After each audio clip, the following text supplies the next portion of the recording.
ఇది మైసూర్ ప్యాలెస్ అండి. కర్ణాటక రాష్ట్రంలో మైసూర్ సిటీలో ఉంటుంది. 14వ శతాబ్దంలో ఎదురాజుల కట్టించారండి. అప్పట్లో పాతదండి. తర్వాత వచ్చి 1897 నుంచి 1912 సంవత్సరంలో 15 సంవత్సరాలు కట్టారండి. ఇది అప్పట్లో ఖర్చు వచ్చి 41,47,913 రూపాయలు అయిందండి. ఈ ప్యాలెస్ మొత్తం వచ్చి 72 ఎకరాలు మైసూర్ సిటీలో ఉంటుంది. ప్యాలెస్ బిల్డింగ్ వచ్చి 4 ఎకరాలండి. దసరాలో 15 రోజులు చాలా వైభవంగా చేస్తారు. లైటింగ్ కూడా చేస్తారండి. నైట్ పూట నైటింగ్ ప్యాలెస్ లైట్లు వేసి ప్యాలెస్ని బాగా ఉంటుంది. నైట్ పూట 97,200 బల్బులు ఉన్నాయండి ప్యాలెస్ మొత్తం మీద. లైట్ షో కూడా ఉందండి. స్పెషల్ డేస్లో ఉంటుంది. ప్రత్యేకంగా దసరాలో 15 రోజులు బాగా వైభవం చేస్తారు. పెద్దలు వచ్చి 100 రూపాయలు పెట్టి టికెట్ ఎంట్రీ ఫీజు కొనాలండి. పిల్లలకు వచ్చి 50 రూపాయలు. ఎవరైనా స్కూల్ పిల్లలు, కాలేజీ పిల్లలు విజిటింగ్కి వస్తే వాళ్ళకి మటుకు ఓన్లీ 10 రూపీస్ మాత్రమే. ఇది అప్పట్లో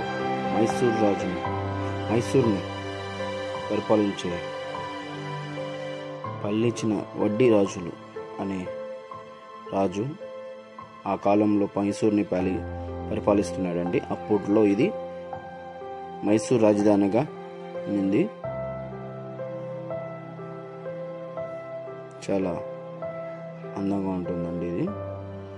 ఈ ప్యాలెస్ కట్టిన ఇంజనీర్ వచ్చి చెన్నై రైల్వే స్టేషన్, చెన్నై ఉంది కదండి, దాని పేరు పార్లమెంట్ కూడా కట్టాడు.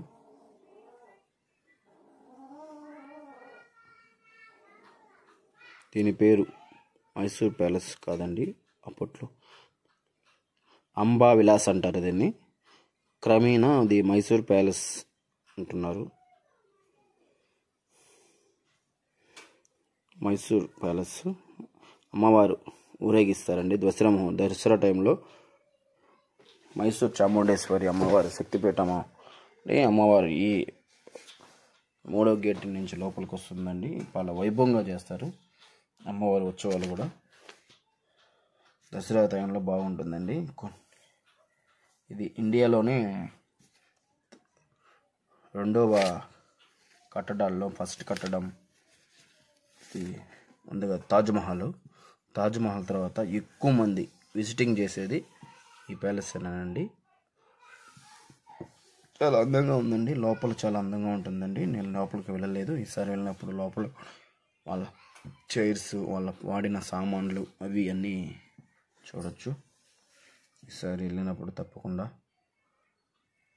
చూస్తానండి, మీకు పెడతాను.